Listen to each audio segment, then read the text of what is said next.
ஒட்டுமொத்த நாட்டையும் சங் பரிவார் ஆதிக்கத்தில் இருந்து விடுவிக்க தமிழகத்திலிருந்து இந்தியா கூட்டணியை மக்கள் ஆதரிக்க தொடங்கிவிட்டதாக விடுதலை சிறுத்தைகள் கட்சித் தலைவர் திருமாவளவன் தெரிவித்துள்ளார்.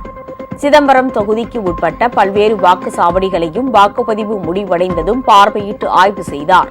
பின்னர் செய்தியாளர்களிடம் பேசிய திருமாவளவன், தமிழகத்தில் திமுக கூட்டணி அனைத்து தொகுதிகளிலும் வெற்றி பெறும் என்று நம்பிக்கை தெரிவித்தார். ஒட்டுமொத்த தேசத்தையும் சங் பரிவார் ஆதிக்கத்தில் இருந்து மீட்பதற்கு தமிழ்நாட்டிலிருந்து தீர்ப்பை எழுதக்கூடிய ஒரு வாய்ப்பு. தமிழ்நாட்டில் மக்கள் இந்தியா கூட்டணிக்கு ஆதரவாக வாக்களித்திருக்கிறார்கள் என்கிற தகவல்கள் வட இந்தியாவுக்கும் பரவும்.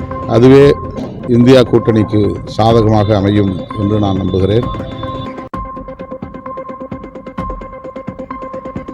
உங்கள் ராஜ் நியூஸ் தொலைக்காட்சியில் திங்கள் முதல் வெள்ளி வரை தினந்தோறும் பிற்பகல் 2 மணிக்கு உங்கள் பகுதியில் உள்ள குறைகளை நேரலையில் தெரிவிக்கும் புகார் பெட்டி நிகழ்ச்சி.